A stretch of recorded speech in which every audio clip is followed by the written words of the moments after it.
অনেক সময় দেখা যায় আমাদের নামে কোনো পোস্ট অফিস থেকে অথবা কোনো কুরিয়ার সার্ভিস থেকে কোনো কোর্ট অথবা কোনো উকিল মারফত যদি কোনো লয়ার নোটিশ অথবা কোর্ট সমন আমাদের কাছে এসে পৌঁছায়, সাধারণত সেটা আমরা নিতে ভয় পাই। ভুলেও তাহলে এই ভুলটি করবেন না, কারণ কোনো উকিলবাবু মারফত যদি নোটিশ এবং কোনো কোর্ট থেকে যদি সেই সমনটি আপনার কাছে আসে এবং আপনি যদি সেটি ব্যক্তিগত এবং স্বেচ্ছাকৃতভাবে সেটি অস্বীকার করেন নিতে, তাহলে যেই কোর্ট থেকে অথবা যেই ব্যক্তি আপনাকে পাঠিয়েছে ডিমড সার্ভিস বলে একটি শব্দ হয় আপনার এগেনস্টে, তাহলে সেটি লাগু হবে এবং আপনার কথা না শুনে এবং আপনার অনুপস্থিতিতে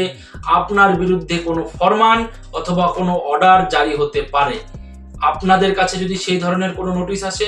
অবশ্যই তাহলে সেই নোটিশটি আপনারা গ্রহণ করেন এবং সেই নোটিশের মধ্যে থাকা অভিযোগগুলির সত্যতা আপনারা যাচাই করুন এবং প্রয়োজনে আইনি সহায়তা নিয়ে কোনো আইনজীবীর সাথে যোগাযোগ করে তার সঠিক উত্তর অথবা রিপ্লাই আপনারা দেওয়ার ব্যবস্থা করুন। ধন্যবাদ।